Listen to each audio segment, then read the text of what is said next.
Shalom saudara-saudara semua.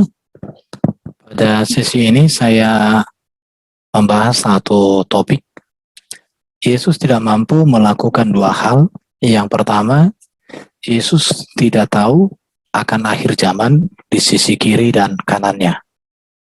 Hal ini seringkali menjadi sebuah dalil yang dilontarkan kaum polemikus untuk menyerang keimanan Kristen. Mereka memakai dua dalil ini sebagai dasar untuk mereka menggoncangkan iman orang Kristen untuk menolak tentang ketuhanan Yesus.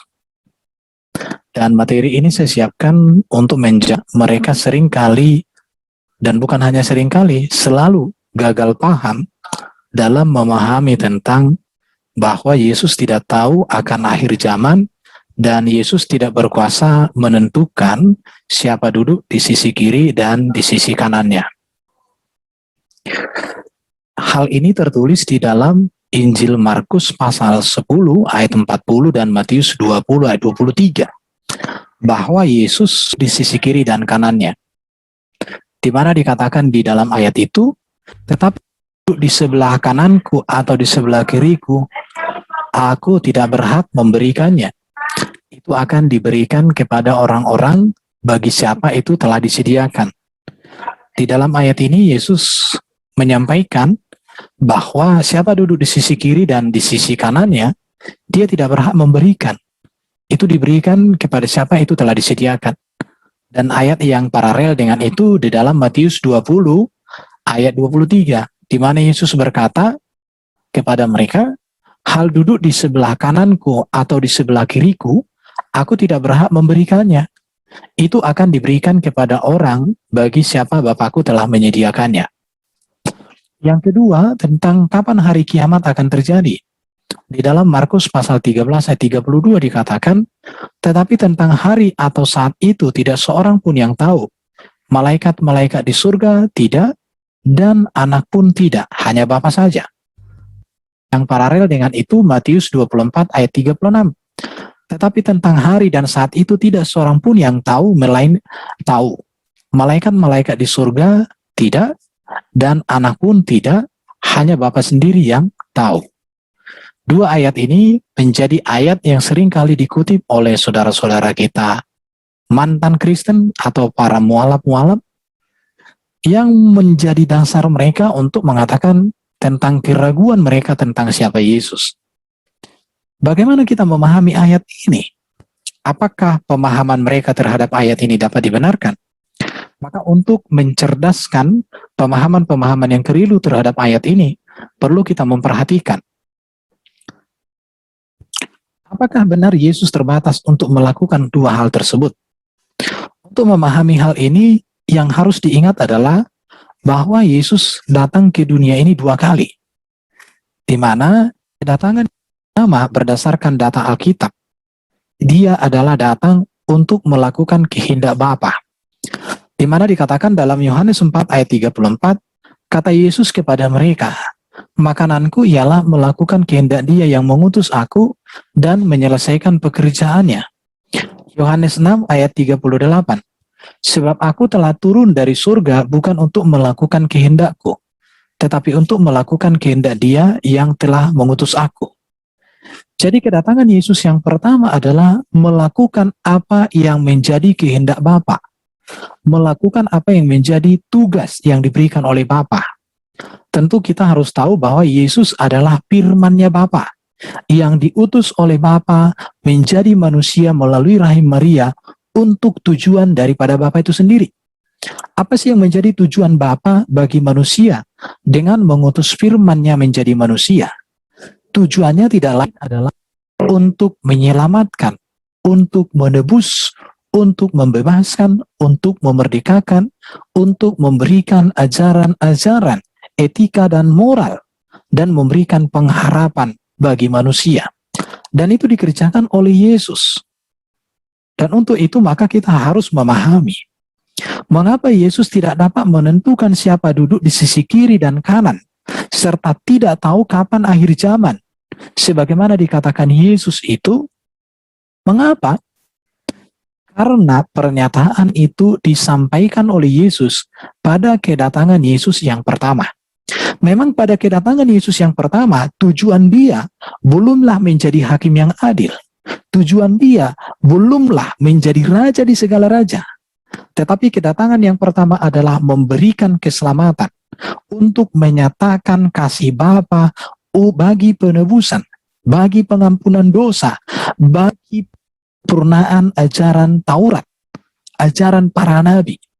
Itulah yang dikerjakan oleh Yesus. Jadi melihat data ini, maka pada kedatangan yang pertama sangat tepat kalau Yesus mengatakan siapa duduk di kiri dan kanan, dia tidak berhak. Kenapa? Karena itu belum diberikan Bapa kepadanya. Baru kapan akhir zaman akan terjadi dia tidak tahu. Kenapa?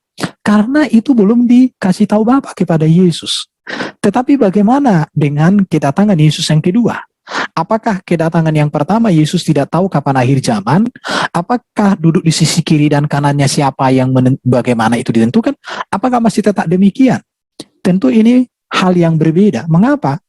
Karena dalam Matius 2:16 ayat 27 dikatakan, sebab anak manusia akan datang dalam kemuliaan Bapanya diiringi malaikat-malaikatnya. Pada waktu itu ia akan membalas setiap orang menurut perbuatannya. Perhatikan ya, Yesus sudah akan alas setiap orang menurut perbuatannya. Artinya Yesus sudah berhak menentukan siapa di kiri, siapa di kanan. Bahkan Yesus berhak menentukan orang yang masuk neraka. Di situ kita lihat lagi di dalam Matius 25:31. Apabila anak manusia datang dalam kemuliaannya dan semua malaikat bersama-sama dengan dia, maka ia akan bersemayam di atas tahta kemuliaannya. Jadi jelas kedatangan Yesus yang pertama memiliki konteks yang berbeda dengan kedatangan Yesus yang kedua. Tetapi kedua konteks ini harus dilihat sebagai satu kesatuan. Karena kedatangan yang pertama disempurnakan pada kedatangan yang kedua. Kedatangan yang kedua menggenapi dan menyempurnakan kedatangan yang pertama. Jadi kedatangan yang pertama dengan kedatangan Yesus yang kedua bukan untuk dibentrokkan atau dipertentangkan, tetapi dilihat secara kronologi jiwa. Kita melihat lagi dalam Matius 19 ayat 28. Aku berkata kepadamu, sesungguhnya pada waktu penciptaan kembali, apabila anak manusia bersemayam di atas tahta kemuliaannya, kamu yang telah mengikut aku akan duduk juga di atas 12 tahta untuk menghakimi kedua belas suku Israel. Jadi kedatangan Yesus yang kedua sudah menentukan siapa di kiri, siapa di kanan. Dan Yesus juga menentukan siapa yang mendapatkan pahala atau mendapatkan penghukuman di neraka. Jadi apakah benar Yesus terbatas untuk kedua hal tadi? Dalam konteks kedatangan yang pertama, Yesus tidak berkuasa melakukan dua hal itu. Kenapa? Karena Bapa di surga, Bapanya sendiri yang darinya Yesus berasal, belum memberikan otoritas itu atau belum memberitahukan akan hal itu. Dan tugas itu belum diberikan pada kedatangan yang pertama. Tetapi pada kedatangan Yesus yang kedua, berbeda konteksnya. Karena pada kedatangan Yesus yang kedua, kuasa di surga dan di bumi sudah Bapa berikan kepada Yesus di situ.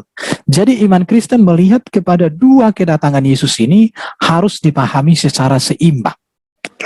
Bukti bahwa Yesus mengerjakan atau mengajarkan segala sesuatu sesuai dengan kehendak Allah dan untuk kemuliaan Allah, kita akan lihat di dalam beberapa ayat Alkitab.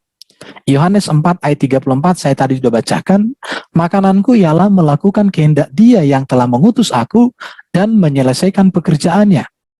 Yohanes 6 ayat 38, aku telah turun dari surga untuk melakukan kehendakku, bukan untuk melakukan kehendakku, tetapi untuk melakukan kehendak Dia yang telah mengutus aku. Yohanes 10 ayat 37, jikalau aku tidak melakukan pekerjaan Bapakku, janganlah percaya kepadaku. Yohanes 14 ayat 31, aku mengasihi Bapa dan bahwa aku melakukan segala sesuatu seperti yang diperintahkan Bapa kepadaku. Perhatikan ya, Yohanes 14 ayat 31, aku mengasihi Bapa dan bahwa aku melakukan segala sesuatu seperti yang diperintahkan Bapa kepadaku. Artinya Yesus tidak pernah berbuat melampaui dari apa yang Bapa kehendaki. Yesus tidak pernah berbuat melampaui atau kurang dari apa yang Bapa perintahkan. Jadi Yesus melakukan segala sesuatu menurut waktu dan perintah dari Bapa itu sendiri. Jadi karena itu maka pada kedatangan yang pertama Yesus tidak menentukan siapa di kiri dan kanan. Karena itu tugas di kedatangan yang kedua. Yesus tidak mengetahui kapan akhir zaman. Kenapa? Karena itu bukan tugas di kedatangan yang pertama, tetapi itu tugas pada kedatangan yang kedua. Yohanes 17:4. Aku telah mempermuliakan engkau di bumi dengan jalan menyelesaikan pekerjaan yang engkau berikan kepadaku untuk melakukannya. Jadi Yesus benar-benar melakukan segala sesuatu menurut waktu Bapa. Yesus melakukan segala sesuatu menurut kehendak Bapa. Yesus melakukan segala sesuatu menurut perintah Bapa. Ingat ya bahwa Yesus firman-Nya Bapa diturunkan Bapa ke dunia untuk tujuan Bapa. Jadi karena itu maka Yesus melakukan segala sesuatu untuk tujuan Bapa, untuk kemuliaan Bapa, supaya kehendak Bapa terlaksana bagi dunia. Jadi orang yang tidak mengerti tentang kedatangan pertama dan kedatangan kedua ini, maka mereka akan gagal memahami Alkitab. Dan kali ini saya memberikan pengajaran ini supaya kegagalan pemahaman ini jangan diproduksi terulang-ulang, supaya memahami konteksnya di situ. Jadi perhatian penting yang harus dipahami oleh gereja adalah pada kedatangan yang pertama, Yesus tidak dapat menentukan siapa duduk di sisi kiri dan kanan. Yesus tidak tahu kapan akhir zaman, itu pada kedatangan yang pertama. Mengapa? Alasannya adalah karena otoritas untuk hal tersebut belum diberikan Bapa kepadanya. Sebab Yesus mengerjakan seperti apa yang diperintahkan, seperti apa yang menjadi kemauan, seperti apa yang menjadi rencana Bapa bagi dunia ini melalui dirinya. Jadi Yesus boleh dikatakan di sini benar-benar dia sebagai seorang manusia, firman Allah yang diturunkan menjadi manusia, yang seutuhnya untuk melakukan seluruh program Bapa. Jadi Yesus tidak pernah melampaui program daripada Bapa mengutus firman-Nya menjadi manusia. Itu yang harus dipahami. Ya. Tetapi sekarang persoalannya adalah bagaimana dengan kedatangan Yesus yang kedua. Ini dia. Tadi saya sudah singgung di awal ya, di atas. Bagaimana dengan kedatangan yang kedua? Tentu hal yang berbeda. Mari kita melihat ya. Saya tunjukkan ayat-ayat ini, kedatangan pertama ini dengan kedatangan kedua ya. Kedatangan yang pertama, Yohanes 3. Ini saya ulangi lagi supaya ada penegasan ya. Kata Yesus kepada mereka, makananku ialah melakukan kehendak Dia yang mengutus aku dan menyelesaikan pekerjaannya. Sebab aku telah turun dari surga bukan untuk melakukan kehendakku, tetapi untuk melakukan kehendak Dia yang telah mengutus aku. Artinya, Yesus mengajarkan, Yesus mengerjakan sesuai waktu dan kehendak Bapa itu sendiri. Ini harus dicatat. Jadi jangan dipertanyakan tugas Yesus kedatangan yang kedua pada kedatangan yang pertama. Kedatangan yang pertama jelas role-nya. Kedatangan yang kedua jelas role-nya. Jadi tugas Yesus di kedatangan yang kedua belum dinyatakan pada kedatangan yang pertama. Di situ. Tetapi kedatangan yang kedua kita lihat ya, Yohanes 5. Bapa tidak menghakimi siapapun melainkan telah menyerahkan penghakiman itu seluruhnya kepada anak. Ingat ya, tapi kedatangan yang kedua Yesus sudah menentukan siapa duduk di kiri dan kanan. Aku tidak dapat berbuat apa-apa dari diriku sendiri. Aku menghakimi sesuai dengan apa yang aku dengar dan penghakimanku adil. Sebab aku tidak menuruti kehendakku sendiri, melainkan kehendak Dia yang mengutus aku. Yohanes 8 ayat 16. Dan jikalau aku menghakimi, maka penghakimanku itu benar, sebab aku tidak seorang diri, tetapi aku bersama dengan Dia yang mengutus aku. Matius 16 ayat 27. Sebab anak manusia akan datang dalam kemuliaan Bapanya diiringi malaikat-malaikatnya. Pada waktu itu Ia akan membalaskan setiap orang menurut perbuatannya. Jadi kedatangan yang pertama, Bapa belum memberikan otoritas untuk menentukan siapa di kiri dan kanan dan kapan akhir zaman. Kenapa? Karena itu tugas di kedatangan yang kedua. Tetapi pada yang kedua, apa yang belum diselesaikan pada kedatangan pertama akan dikerjakan Dengan demikian maka sempurnalah karya Yesus. Oleh karena itu iman Kristen melihat kedatangan yang pertama dengan kedatangan yang kedua sebagai sebuah kebenaran yang luar biasa. Tetapi memang kaum polemikus tidak pernah memahami hal ini. Tetapi melalui apa yang saya sampaikan ini, mudah-mudahan para kaum polemikus itu mengerti. Mari kita lihat Yohanes 14 ayat 3 nih ya. Dan apabila aku telah pergi ke situ dan telah menyediakan tempat bagimu, perhatikan. Ini Yesus naik ke surga. Ini belum terjadi di kedatangan pertama, tetapi dia naik ke surga. Aku akan datang kembali membawa kamu tempatku, di mana supaya di tempat di mana aku berada, kamu pun berada. Artinya Yesus datang. Ini berbicara kedatangan yang kedua. Jadi pada kedatangan yang kedua terbukti jelas bahwa Yesus menentukan siapa di kiri dan kanan. Yesus menentukan, Yesus berkuasa untuk menghakimi dan menghukum orang di neraka. Lihat Yohanes 5 ayat 22, 23 sampai 30. Silakan baca Alkitab masing-masing. Dikatakan Allah telah memberikan kuasa mutlak kepada Yesus untuk menghakimi manusia dan penghakimannya adil adanya. Yohanes 8 ayat 16, penghakiman Yesus adil dan benar. Penghakiman Yesus bersama dengan Bapa. Kisah Rasul 10 ayat 42, Yesus ditentukan Allah menjadi hakim atas orang hidup dan orang mati. Bukan hanya orang hidup yang dihakimi, orang mati semua dihakimi oleh Yesus. 2 Timotius 4 ayat 1 dan 8, Yesus Kristus hakim yang adil, yang akan menghakimi orang hidup dan yang mati, dan menentukan pahala mahkota bagi orang percaya. 1 Petrus 4 ayat 5. Jadi di akhir zaman Yesus menentukan pahala, upah, mahkota bagi setiap orang percaya.